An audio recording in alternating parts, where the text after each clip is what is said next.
Hello everyone. In our today's question, we have to find the logarithm of mean ionic activity coefficient.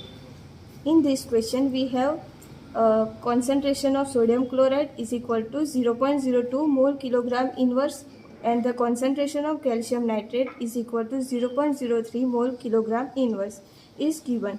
Now we have to find the logarithm of mean ionic activity coefficient. So the formula of it is log gamma plus minus is equal to minus a into z plus z minus into under root I.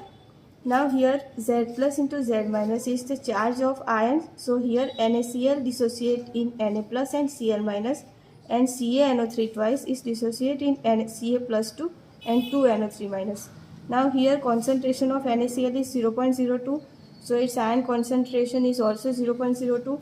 Now for CaNO3 twice, here concentration of calcium nitrate is 0.03, and so ion Ca plus 2 concentration is 0.03 and 2NO3 minus, so 2 into 0.03 is equal to 0.06. Now here I is equal to the ionic strength. So I is equal to 1/2 summation of Ci into Zi square. Here Ci is equal to the concentration and Zi is equal to the charge.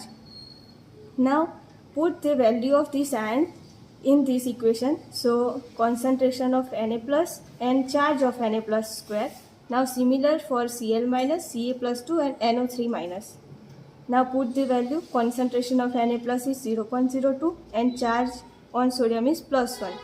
Similarly put the value for Cl minus, Ca plus 2 and NO3 minus.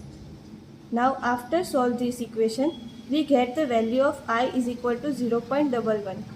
So this is our value of ionic strength. Now put the value of ionic strength in this equation. Here A is constant and its value is 0.509 at 25 degrees Celsius. Log gamma plus minus is equal to minus 0.509 into NaCl charge plus 1 and minus 1 and calcium nitrate charge plus 2 and minus 1, and the value of I is under root 0.11. So is equal to 0.0509. Here minus 1 plus 1 and plus 2 into plus 1 plus 2. So 2 into 0.5 is 1. So minus 1 into under root 0.11. So our answer is under root minus under root 0.11. So correct answer is D, minus under root 0.11.